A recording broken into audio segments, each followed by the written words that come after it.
Hi everyone, my name's Jeffery and welcome to XD Coffee Chats. We're back with part 2 of our 3-part mini-series here in Newcastle.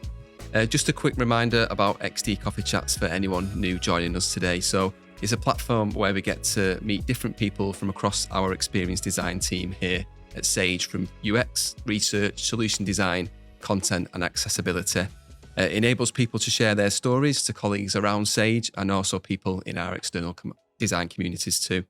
In today's episode, we're talking all things research, and I'm delighted to be joined by Yuqing and Carlota. So, Yuqing, could you please introduce yourself? So hi everyone, I'm Yuqing. I am the UX researcher at Sage HR and payroll team. I joined Sage around 2 years ago via the graduate program. I'm thrilled today to be here joining for the XD Coffee Chat. And Carlota? Hi everyone, I'm Carlota. I'm a UX researcher as well. I'm working at Sage for 4 years now, and I'm part of the experience platform, which doesn't link to like a product specifically, but we kind of build and develop kind of the platform and the services that kind of links all the products together.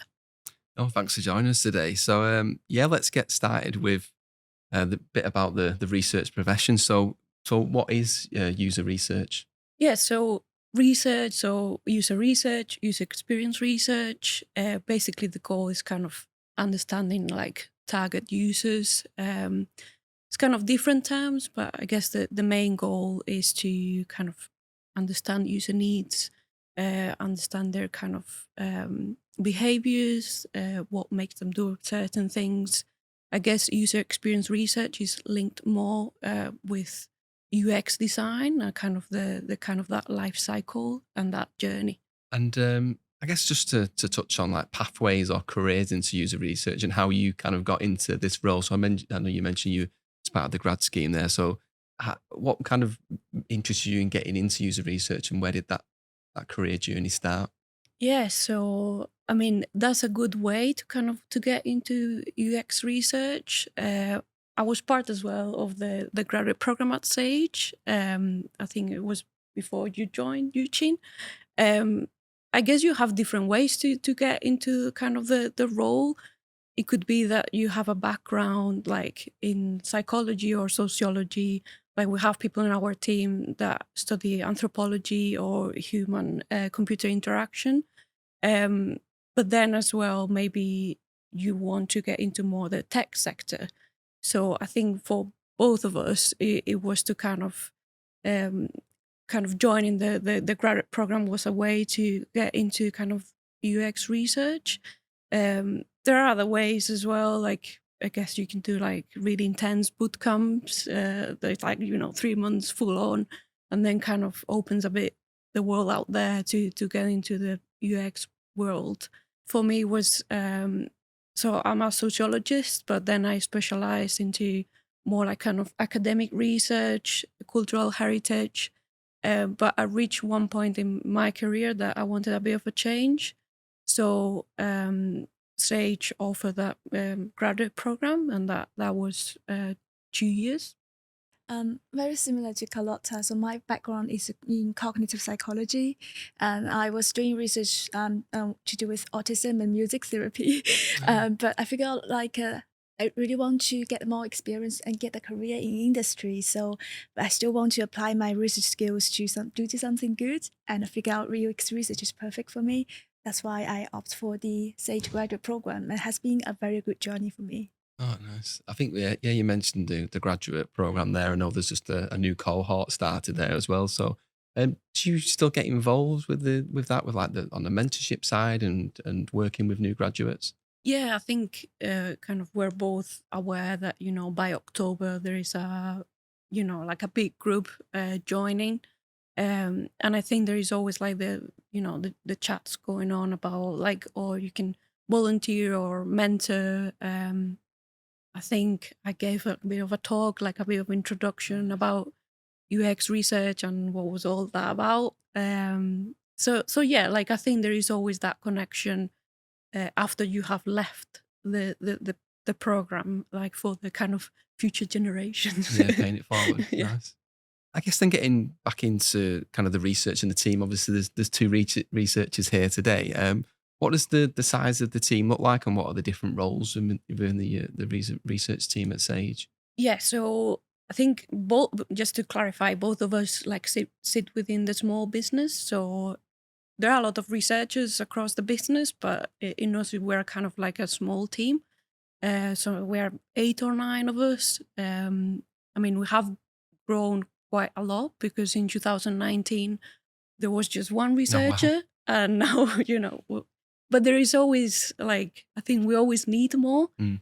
And the way that is structured is different depending on kind of the area that you see across in the business. So it could be like, grads just started, or junior associates, like mid-level and senior, but then in another areas might be structured differently. Like there could be like a UX research manager and sort of. So yeah, it depends really where do you sit within the business and the role that you do. But yeah, like our team has grown quite a lot.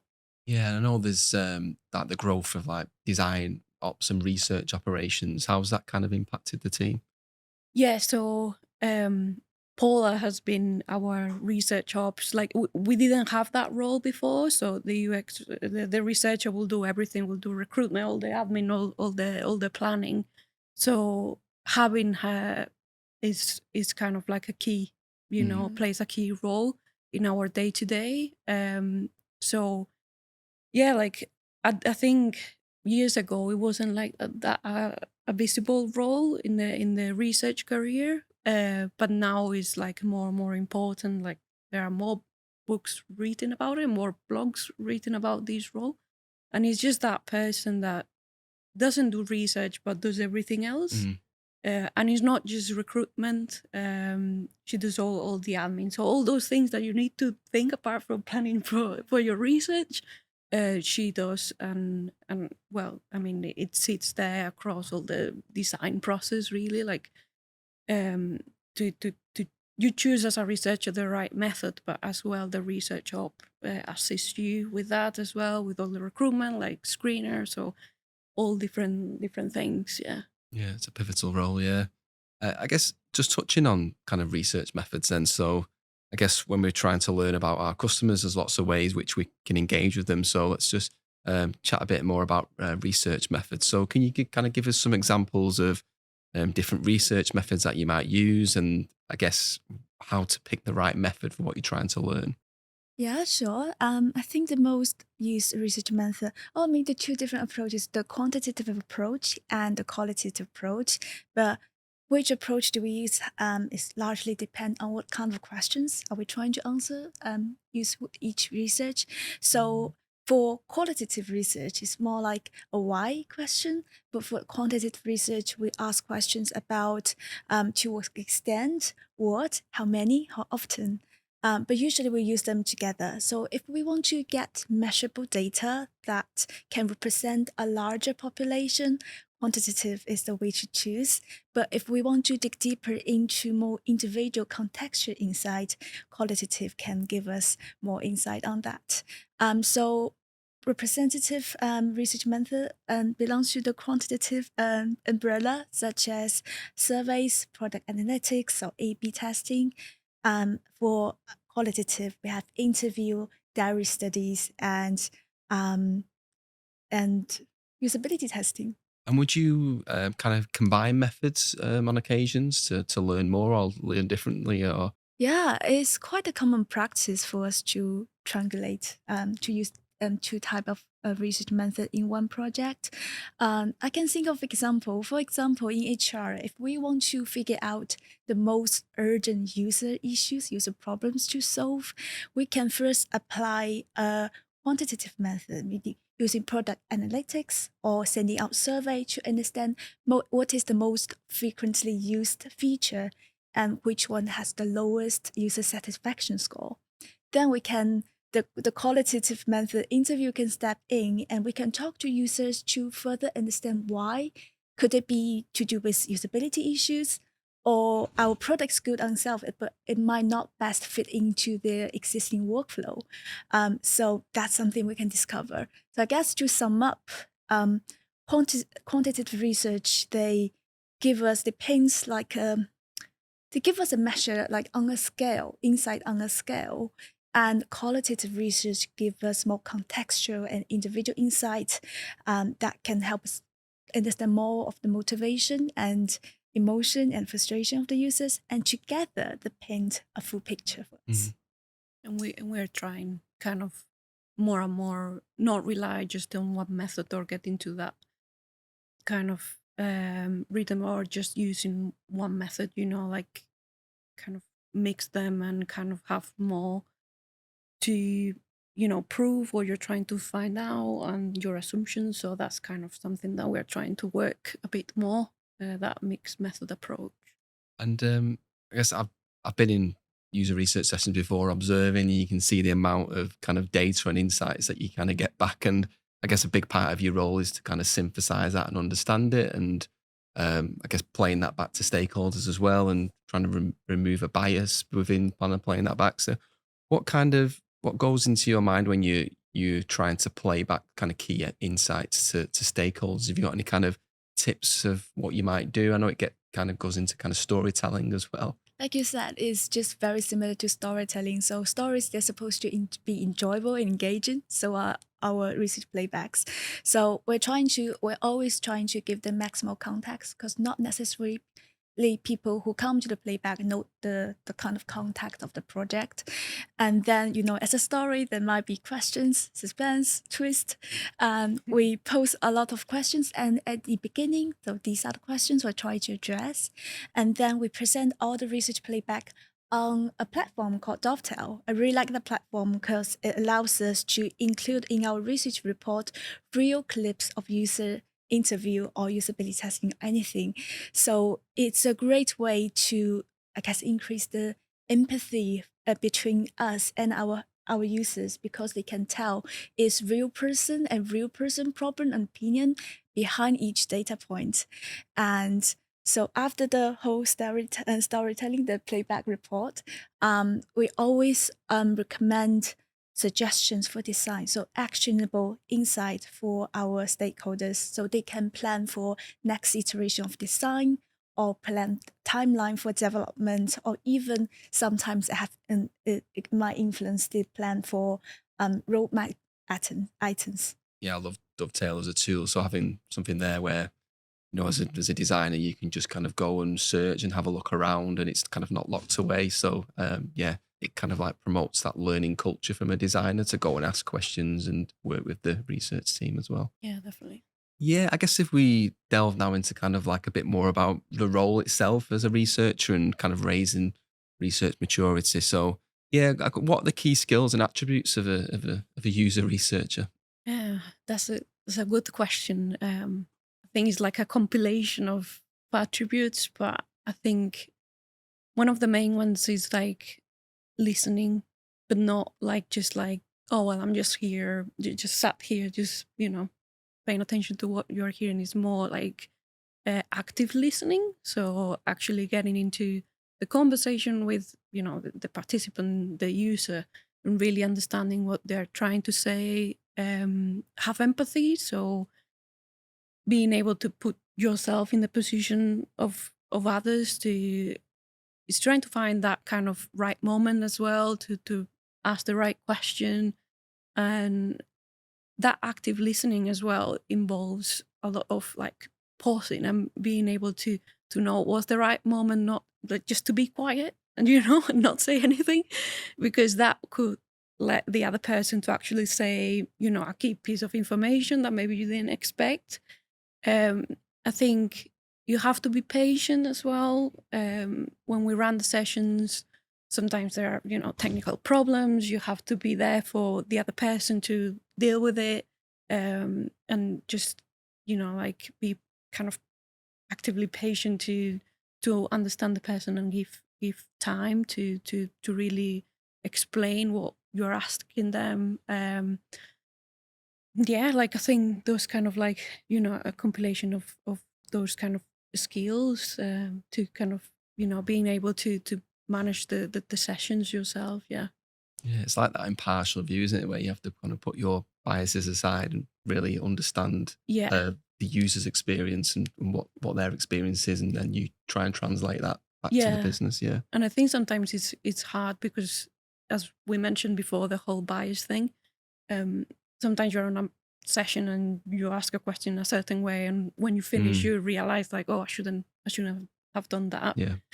But you're so in the in the motion of getting through your script and what's happening next, like, and sometimes you miss like, oh well, that was a bit led, So, but I think you learn from it, so that's the main thing. Yeah, I guess. What do you enjoy most about the role, about being a researcher? I think we talked about this before, and I think the whole, talking with users, with participants. Aside from, okay, you have a goal from running this session, we're trying to test this or doing like a focus group, is mostly like listening to other people's stories. They might tell you something really interesting that you didn't expect. I don't know, things like that. What do you think, Yuqing?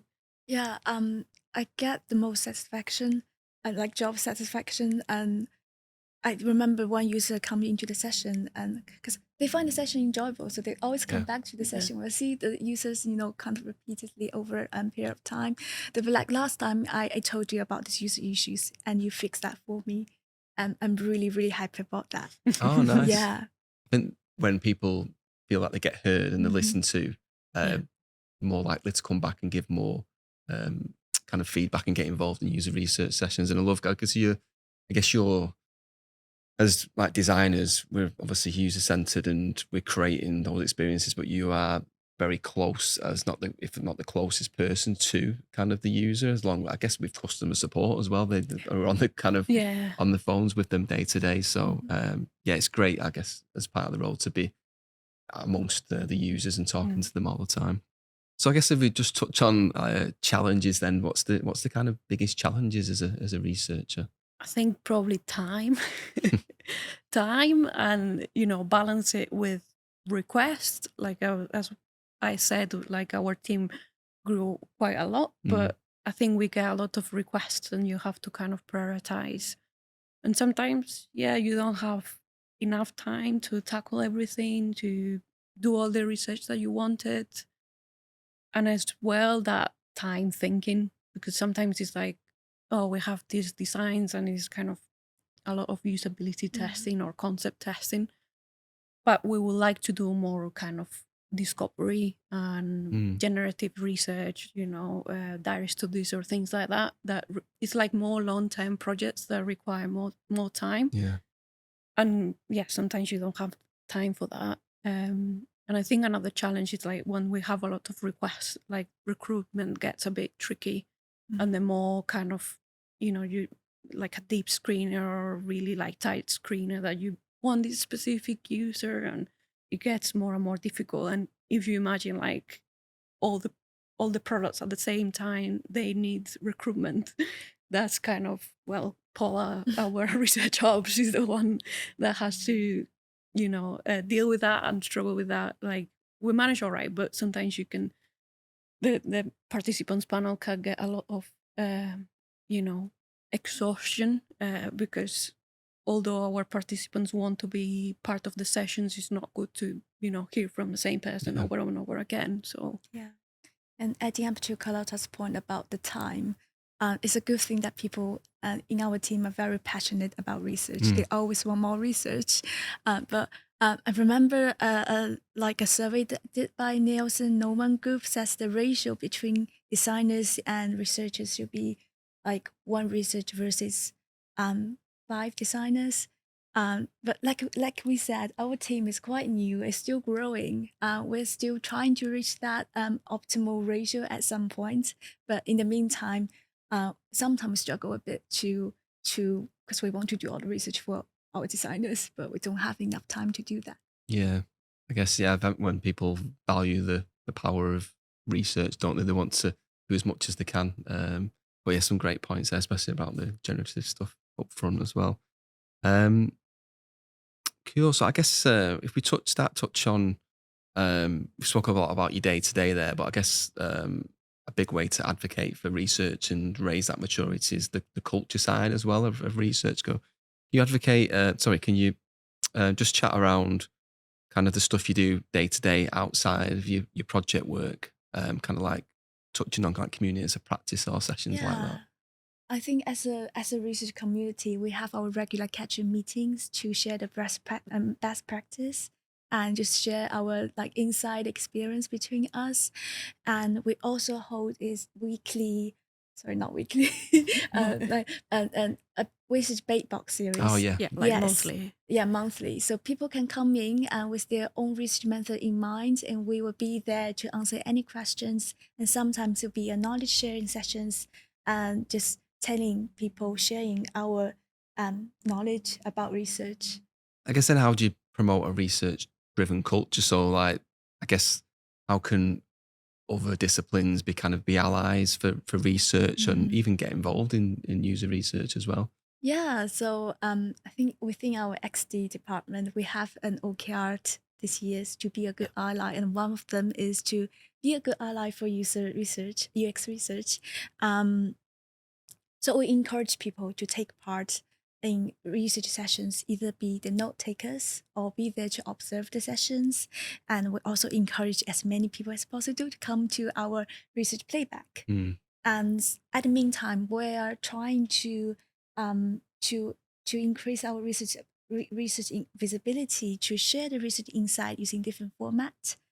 We are experimenting with atomic research insights, so like bite-sized insights, so people don't have to spend half an hour reading a report. And we also emphasize on people who do research, not necessarily it's always the UX researcher or designers on the team, and we always empower them, encourage them, and guide them to do usability testing, sometimes to validate their assumptions or do a concept testing. It doesn't have to be, perfect lab setting. It's just, it doesn't have to have, they don't necessarily have to have the like perfect prototype. Yeah. They have just to, bring the idea and show to people, either be external, customers or internal colleagues, and just to increase their interactions and opportunities to speak to users. Oh, nice. Yeah. Because I think as well there is a bit of idea that when you do research, everything has to be like perfect, the design, high fidelity, like, it could be a piece of paper. It doesn't have to be quick concept testing. Yeah. So, and I think, well, you mentioned like we work together as a team to have kind of like a research pathway. So, if, as you said, Yuqing, like people that are not researchers, like that want to do research and they feel like, oh well, I would like to shadow or feel the kind of the courage or the readiness to do a session, like they can do it. Like we're always happy to assist, even like, okay, we'll join the session together, and if something happens, you have a researcher there, so that's fine. So yeah, the opportunities are there, but we're always trying to make it more visible. Like we're working how to make it like sessions more open, like so everyone knows what's happening. Or if there are sessions like happening next week and we have like some like vacancies or kind of some places for you to note take or observe, I think it's a good way to know what happens and what like the role involves itself. So yeah. I guess there's people listening to this who are working in stage, but there's also people working in maybe external teams as well. So what would your be advice there if people are trying to increase their UXR maturity within the team? Maybe they are a single user researcher, or maybe there's no researchers in the company. How would you begin that journey of raising that maturity? There are a lot of online resources. We encourage people to get like a more, I guess, knowledge or even experience with UX research, and they can use the online resources like broadcasts and some regular like YouTube channels, educating people about what is user research and all the things around it. So yeah, and I think people can also try to be more mindful of how like user research can be to their own job, because a lot of like engineers, this is just one example, but a lot of like roles in our team, they don't necessarily need to speak to user, but if they can have that mind that any user insights can impact their job and their job will have a big impact on user experience, that'd be really good. Yeah. Yeah, like democratize like kind of the concept of user research. So yeah, like you're a designer, but like what other things that you can do to kind of work towards like the, like do research yourself. I know you were saying like, I mean, we're a team and we kind of work a lot this year on kind of research strategy. Like Jen, one of our researchers, has done a lot of work on that. And I think one thing that we did that could be kind of applied to any team, like even if it's just like, oh well, we don't have a researcher, so it's the designer or the content designer responsible to do the research. I think is to know really your skills, what you are capable of, and as well like, okay, where is the gap, what are the things that I really need to work on to actually do research, or that I feel a bit like, I mean, our team, we all have kind of, we're the experts, but there are always things that is like, oh well, I feel like really like I don't know what I'm doing on this, so I need to dig a bit more. So I think that could be a good way to start to know really where you sit in your skills. So Yeah, it's like taking those small steps, isn't it? And showing the value user research brings. So even if you go out and kind of find people to talk to and you come back and you're able to just evidence something for people to take note and think, oh, actually, yeah, this is really informative. Let's do more of this and get buy-in from the business. yeah.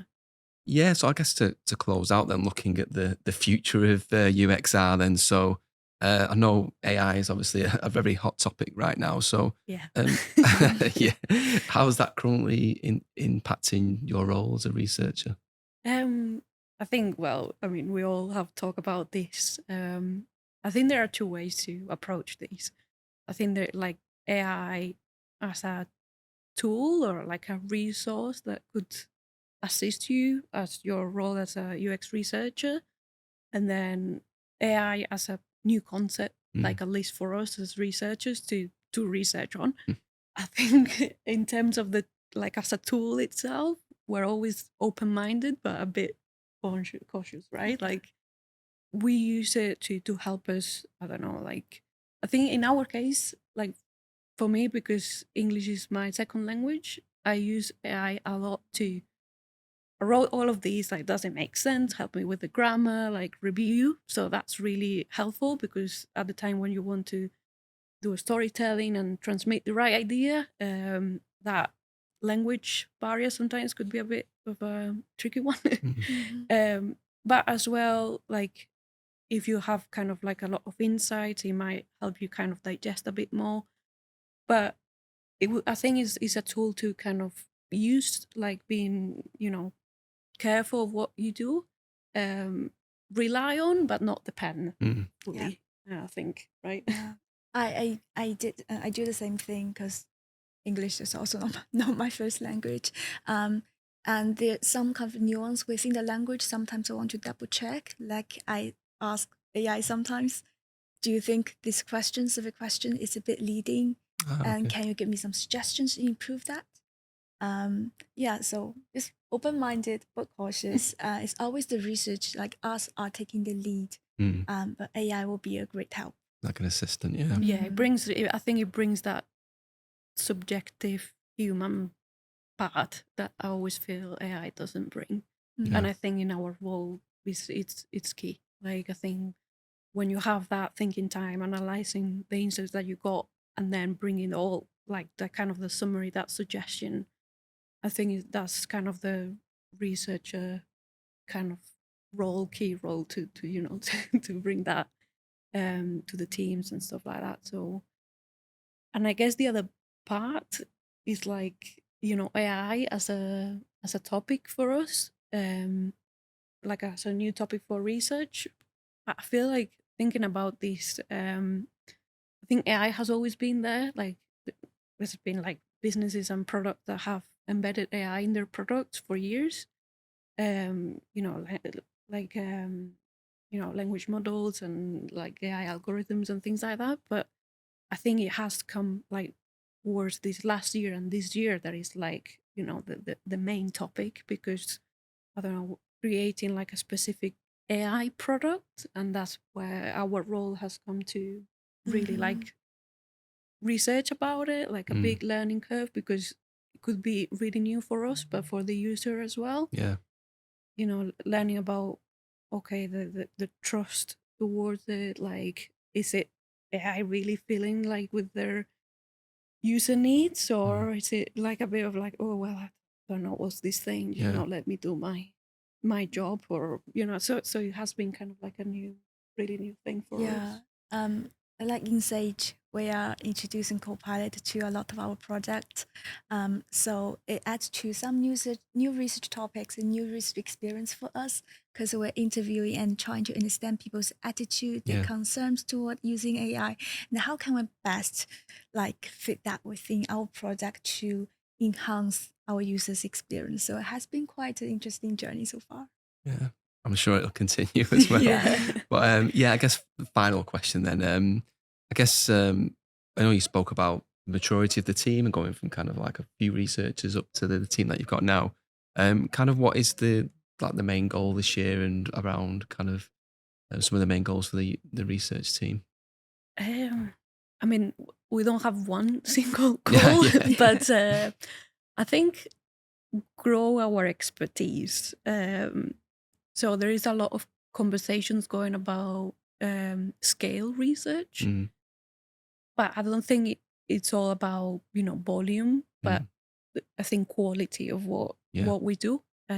So as we mentioned before, like mixed method, like really exploring like the way that we approach research. I feel like we really tackled this year the whole research strategy, research maturity, but it's still like it's kind of like a continuous thing. Like, okay, at this stage this is what we're missing, but maybe mid next year there are other skills that we need to focus on, because the business changes as well, so there are other kind of main focus. I don't know, like communication, like we want to link more with PMs and, like align with roadmaps. So I don't know, you have something else. Yeah, because on the topic of research maturity and team maturity, Jane has done a lot of work. Probably that would be another new topic for XD Coffee Chat.